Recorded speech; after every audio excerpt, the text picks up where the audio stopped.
Good evening बच्चों। ये एक क्वेश्चन है एनसीईआरटी का। क्वेश्चन है, पृथ्वी और चंद्रमा एक दूसरे को गुरुत्वीय बल से आकर्षित करते हैं। क्या जिस बल से चंद्रमा पृथ्वी को क्या पृथ्वी जिस बल से चंद्रमा को आकर्षित करती है वह बल उस बल जिससे कि चंद्रमा पृथ्वी को आकर्षित करता है बड़ा है, छोटा है या बराबर है? बताइए क्यों। क्या होता है कि हम गुरुत्वाकर्षण के सार्वत्रिक नियमानुसार जानते हैं कि जब भी कोई दो पिंड होते हैं, कोई भी दो बॉडी होती है, वो एक दूसरे को अट्रैक्ट करती है, एक दूसरे को क्या करती है, अपनी ओर खींचती है। ठीक है, तो उन्होंने यही क्वेश्चन किया है कि ये जो बल है, जिस बल से पृथ्वी चंद्रमा को खींचती है या चंद्रमा जिस बल से पृथ्वी को खींचता है, क्या ये दोनों बल इक्वल होते हैं? तो न्यूटन के तृतीय नियम के में हमने पढ़ा था कि जब भी कोई बॉडी किसी दूसरी बॉडी पर बल लगाती है तो दूसरी बॉडी भी मतलब पहली बॉडी पर, मतलब जैसे अर्थ क्या होता है, मून पर एक फोर्स लगा रही है और मून क्या हो रहा है, अर्थ पर एक फोर्स लगा रहा है, लेकिन दोनों इक्वल और अपोजिट होते हैं। न्यूटन के तृतीय नियमानुसार ये जो फोर्स लगते हैं ये क्या होते हैं, इक्वल और अपोजिट, मतलब इनका परिमाण बराबर होता है लेकिन इनकी डायरेक्शन क्या होती है, अपोजिट होती है। ठीक है, तो ये बात सही है कि जिस बल से पृथ्वी चंद्रमा पर बल लगाती है उतना ही बल चंद्रमा पृथ्वी पर भी लगाता है। ठीक है, तो ये बात है, लेकिन ये बल इक्वल और अपोजिट होता है। और ये न्यूटन के गुरुत्वाकर्षण के सार्वत्रिक नियमानुसार क्या होता है कि इन दोनों के बीच में जो बल लगता है वो दोनों बॉडी के द्रव्यमान के गुणनफल के अनुक्रमानुपाती होते हैं और उनकी बीच के दूरी के वर्ग के व्युत्क्रमानुपाती होता है। ठीक है, अब इसी पे नेक्स्ट क्वेश्चन देखते हैं। क्वेश्चन है, यदि चंद्रमा पृथ्वी को आकर्षित करता है तो पृथ्वी चंद्रमा की ओर गति क्यों नहीं करती है? तो न्यूटन की गति के तृतीय नियमानुसार क्या होता है, चंद्रमा भी पृथ्वी को अपनी ओर आकर्षित करता है, पृथ्वी चंद्रमा को आकर्षित करती है और चंद्रमा पृथ्वी को आकर्षित करता है, मतलब दोनों एक दूसरे को आकर्षित करते हैं। लेकिन न्यूटन की गति के दूसरे नियम के अनुसार क्या होता है कि त्वरण वस्तु के द्रव्यमान के व्युत्क्रमानुपाती होता है। अब हम इस बात को तुम्हें समझाते हैं।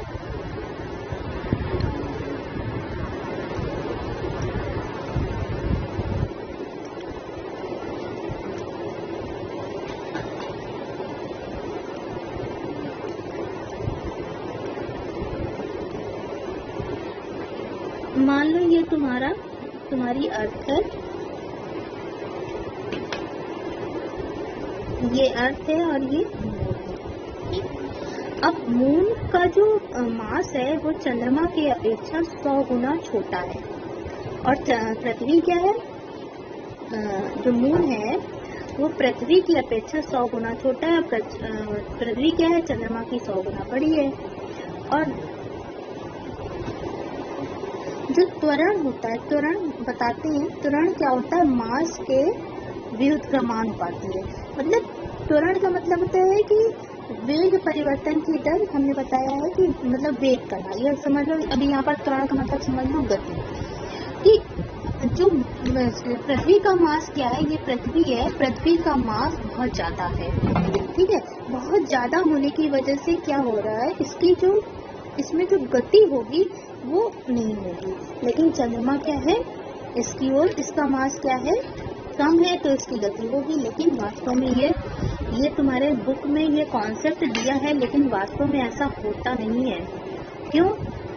अगर ऐसा होता तो क्या होता, ऐसा अगर होता तो चंद्रमा इतना छोटा है, ये क्या करता, पृथ्वी पे आकर गिर जाता। ठीक है, पृथ्वी इसको इतने ज्यादा बल से खींचती और इस पे आकर गिर जाती, लेकिन वास्तव में ऐसा नहीं होता है।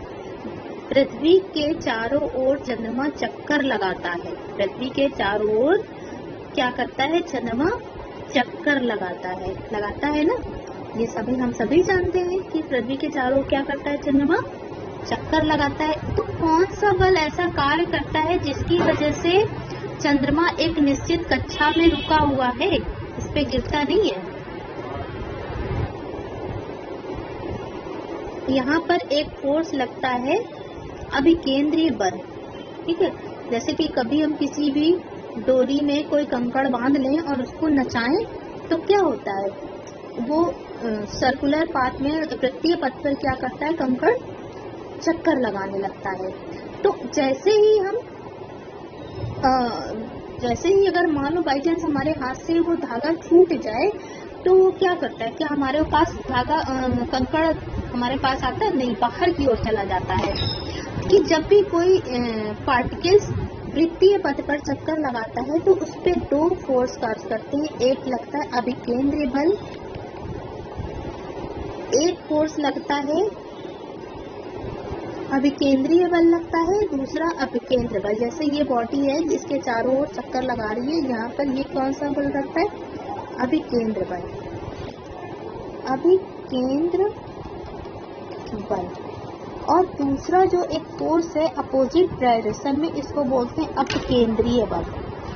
अपकेंद्रीय बल, जिसकी वजह से ये जो जितने भी प्लैनेट्स हैं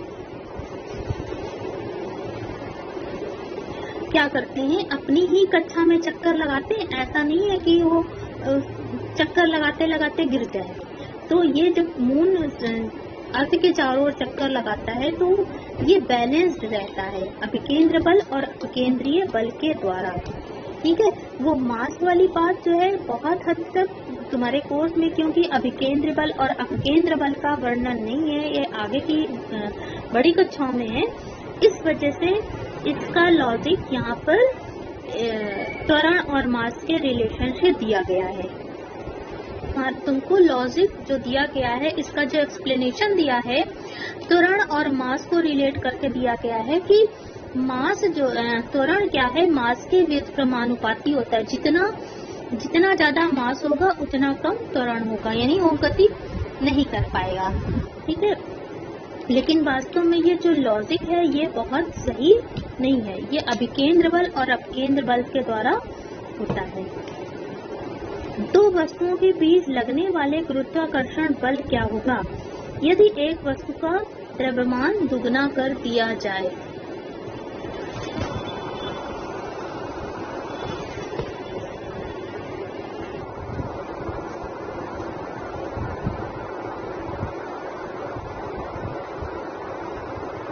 ये क्वेश्चन है तुम्हारा, दो वस्तुओं के बीच लगने वाले गुरुत्वाकर्षण बल क्या होगा यदि एक वस्तु का द्रव्यमान दुगना कर दिया जाए? तो यहाँ पर एक फार्मूला दिया गया है जो कि गुरुत्वाकर्षण बल निकालने के लिए होता है capital G into M1 M2 upon R², जहाँ की जो कैपिटल G क्या है तुम्हारा गुरुत्वाकर्षण सार्वत्रिक नियतांक है, और M1 M2 क्या है, दो बॉडीज हैं जिनके बीच में ये फोर्स कार्य कर रहा है। ये आकर्षण बल, गुरुत्वाकर्षण आकर्षण बल काम कर रहा है। और R क्या है, इन दोनों के बीच की दूरी है। अगर इन दोनों, एक का द्रव्यमान M1 और M2 है, अब क्या किया जाए कि अगर एक बॉडी को दुगना कर दिया जाए, उसके वेट को हम बढ़ा दें तो क्या होगा? उस कंडीशन में क्या होगा? पहली स्थिति में जबकि नॉर्मल द्रव्यमान था M1 M2 था, अगर दूसरी कंडीशन में उन्होंने कहा, प्रश्न में कहा कि अगर हम M2 को दुगना कर दें, उस कंडीशन में द्रव्यमान जो हमारा बल है उसमें क्या चेंजेस आएगा, इसे हम करके तुम्हें दिखाते हैं, तभी तुम्हारे समझ में आएगा। क्वेश्चन के अनुसार हम देखते हैं, हमारे पास एक बल था F1, हमारे पास एक बल था M और दो बॉडी थी M1 M2 जिनका की द्रव्यमान था, और R मतलब उनके बीच की दूरी थी। ये दो बॉडीज थी, एक का द्रव्यमान था M1 और एक का द्रव्यमान था M2। अब क्या किया गया, अगर मान लो हमने जो M2 था उसको दुगना कर दिया जाए, उसमें कुछ और हमने ऐड कर दिया, दो गुना कर दिया, यानी 2 से गुणा कर दिया, उस कंडीशन में जो बल है उसमें क्या चेंज आएगा। ठीक है, तो ये हमारे दो समीकरण हम बना लेते हैं और इन समीकरण को बनाने के बाद हम इनकी तुलना करते हैं। तुलना कैसे करते हैं हम बताते हैं। ये समीकरण 1 मान लिया और ये समीकरण हमने 2 मान लिया और पहले वाले में दूसरे वाले से हम भाग दे देते हैं। क्या करते हैं, पहले वाले में दूसरे वाले से भाग देते हैं। तो हम ऊपर लिखेंगे समीकरण 1 व 2 से। लिख क्या देते हैं, कक्षा 8 में हमने खूब करवाया है तुम लोगों को। समीकरण 1 व 2 से ऐसे करते हैं, लिख लेते हैं। तो हमारा पहला वाला बल क्या था, F1 और दूसरा वाला F2 और समीकरण हमारा क्या था, Gm1 m2 upon r square, ये था। अब हमको इसमें भाग देना है। जब हम भाग देते हैं तो भाग देने वाली संख्या अगर बटे में है तो वो क्या होती है, पलट जाती है, पलट जाती है। एक बार हम तुम्हें करके दिखा देते हैं। Gm अब 2 गुना हो गया था, 2m2 हो गया था। यहाँ पर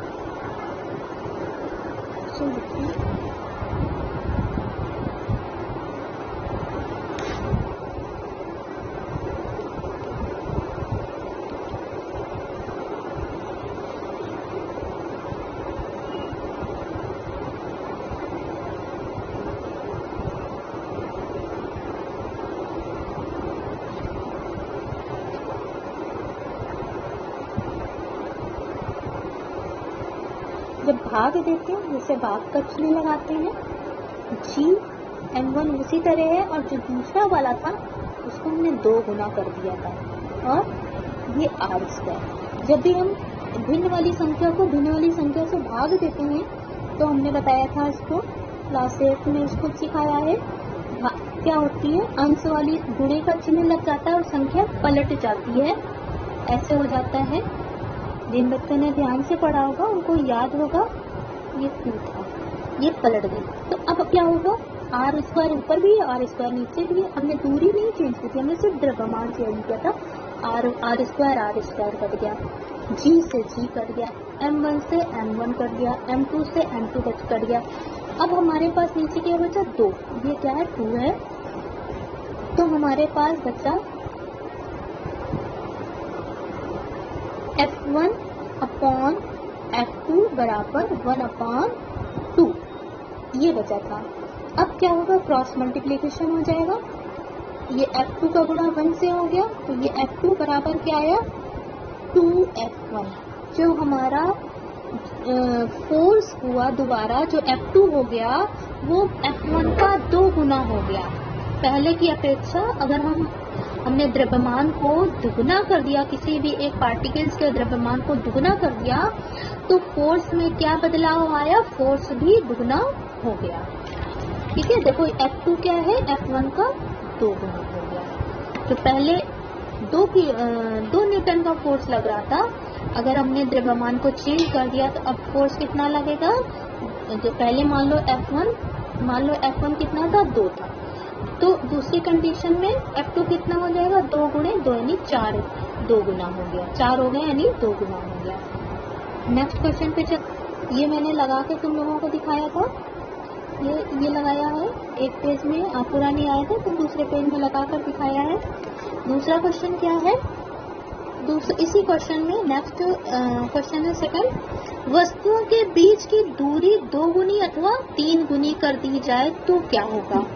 फार्मूला हमारा वही है। अब हम क्या कर रहे हैं, अब हम दूरी को चेंज कर रहे हैं। आर स्क्वायर, ये जो आर है, मान लो हमारी जो 2 बॉडीज थी, एक ये और ए, पहले इस डिस्टेंस में रखी थी। अब क्या है, हमने उसकी दूरी को 2 गुना 3 गुना कर दिया, पहले 2 गुना किया फिर 3 गुना किया, तो क्या हो गया। उस कंडीशन में क्या हुआ, देखो पहली स्थिति में क्या था, आर स्क्वायर नॉर्मल डिस्टेंस थी, फिर हमने क्या किया, दूरी को 2 गुनी कर दिया, दुगुनी कर दिया। ठीक है, इसको सरल किया तो ये 4r स्क्वायर हो गया। समीकरण 1 और 2 हमने बनाया हुआ है। अब क्या है, इसकी हम तुलना करेंगे।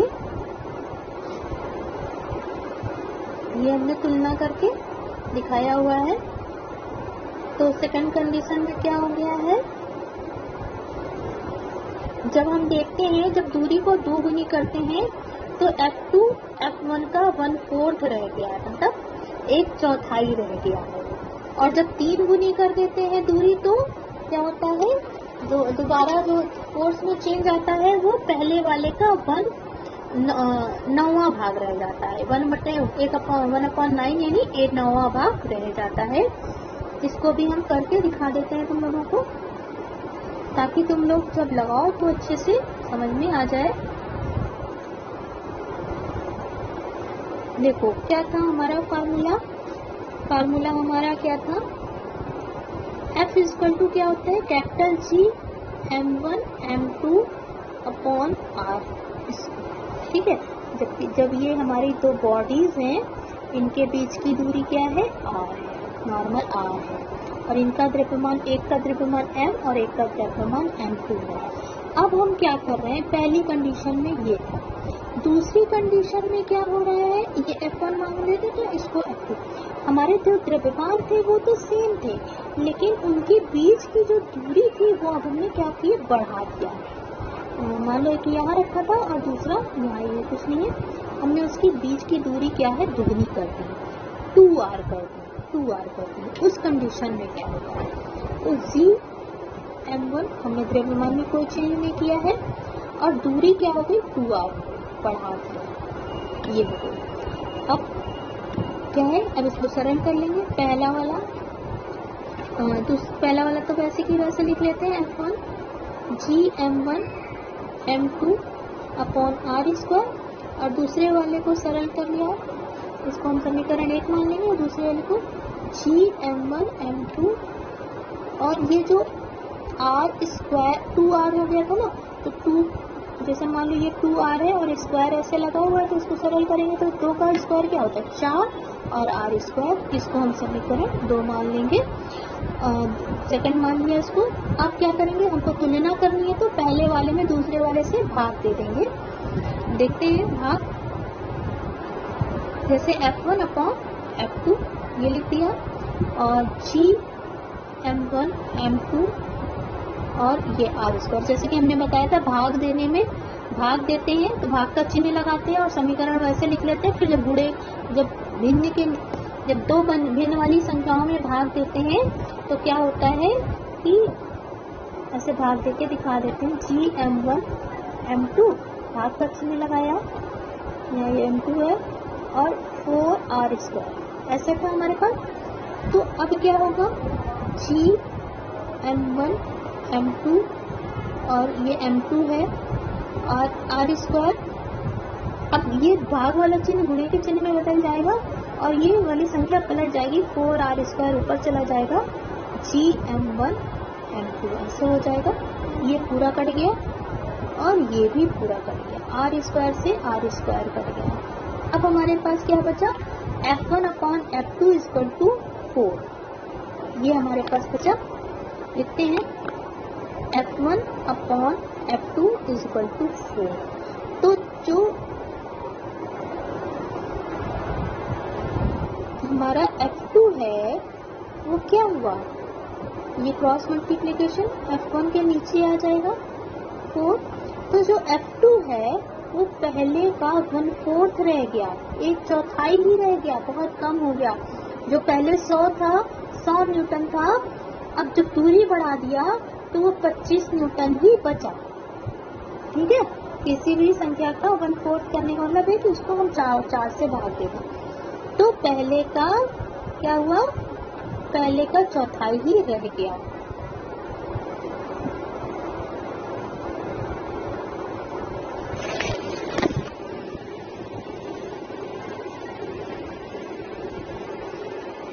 और एक हमने यहाँ पर ये एक लगा के दिखाया है, दूसरा वाला ये जब हमने 3 गुनी दूरी कर दी तो इसको तुम क्या करोगी, अपने से लगाओगे।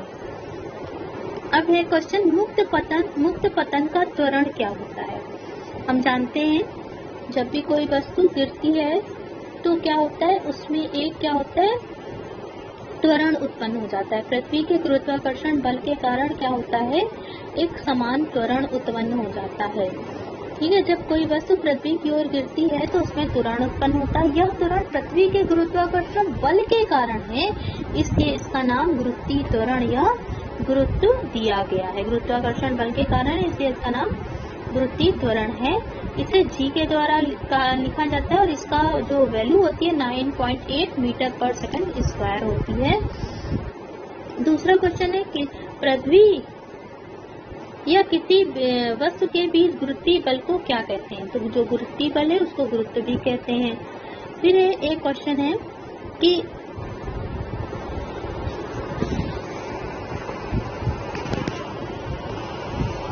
एक व्यक्ति ए अपने मित्र के निर्देश पर ध्रुवों पर कुछ ग्राम सोना खरीदता है। वह सोने का विस्तृत वृत्त पर अपने मित्र को देता है। क्या उसका मित्र खरीदे हुए सोने के भार से संतुष्ट होगा? यदि नहीं तो क्यों? ध्रुवों पर जी का मान विस्तृत रेखा की अपेक्षा कम हो जाता है। एक व्यक्ति है, उसने क्या किया,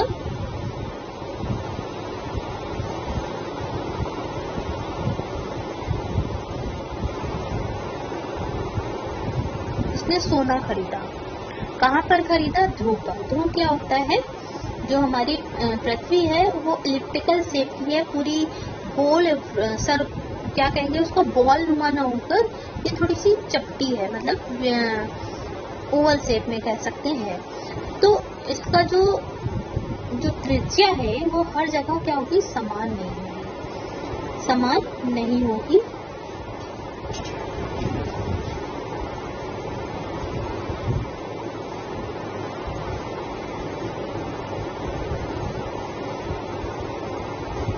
कुछ ऐसे शेप की है। तो त्रिज्या क्या होती है? सेंटर से परिधि तक की दूरी को हम त्रिज्या कहते हैं। तो हम देखेंगे ये ध्रुव होता है, ये दो ध्रुव होते हैं, पोल, जिनको हम पोल भी कहते हैं। ये दो ध्रुव है, उत्तरी ध्रुव और दक्षिणी ध्रुव। और ये जो विषुवत रेखा है ये यहाँ पे, तुम क्या देखोगी? सेंटर से, केंद्र से यहाँ पर परिधि तक की दूरी क्या है? ज्यादा है। यहाँ पर ये ज्यादा है और यहाँ पर क्या है? ये कम है। तो इस वजह से क्या होता है, जो जी का मान होता है वो क्या होता है? यहाँ पर अधिक होता है, और मतलब ध्रुवों पर अधिक होता है, और यहाँ पर विषुवतीय वृत्त पर क्या होता है? कम होता है। ठीक है, तो जो कम होता है। और भार W बराबर क्या होता है? W बराबर वेट बराबर m इंटू जी होता है। तो ध्रुवों पर जी का मान अधिक होने की वजह से जो भार होगा सोने का अधिक होगा, लेकिन जब वो विषुवत रेखा पर आएगा तो उसके मान में क्या हो जाएगा? चेंज हो जाएगा, कम हो जाएगा, क्योंकि जी का मान कम हो गया। तो जी का मान कम होने की वजह से भार कम हो जाएगा। तो वो कहेगा नहीं भाई तुम हमको गलत दे रहे हो। अगर वो पढ़ा लिखा नहीं है तो वो कहेगा तुम हमें गलत दे रहे हो, जितना वेट तुमने खरीदा था वो मुझे तुम कम दे रहे हो, बता कुछ और रहे हो, और ये है वास्तव में है कुछ और। नहीं, उसका दोस्त खरीदे हुए सोने के भार को सही नहीं मानेगा, क्योंकि भार W होता है m इंटू जी। भार जी पर निर्भर करता है। हम जानते हैं जी का मान ध्रुवों पर विस्तृत रेखा की अपेक्षा अधिक होता है, अतः विस्तृत रेखा पर सोने का भार ध्रुवों की अपेक्षा कम होगा। ठीक है, कैसे कम होगा ये मैंने तुमको बता दिया। एक एग्जाम्पल से हम तुम्हें बता देते हैं तो ज्यादा समझ में आ जाएगा। W होता है m इंटू जी। ये जी तुम्हारा जो वेट है, द्रव्यमान है, मान लो 4 है, और पोल पर मान लो ये 9.8 है, और तो ये सीधे हम 10 मान लो, 10, ये 40 ग्राम मान लो सोना है तुम्हारा। ठीक, और अभी क्या है, जब तुम यहाँ पर आई, विषुवत रेखा पर आई, तो क्या हुआ? जब विषुवत रेखा पर तुम आई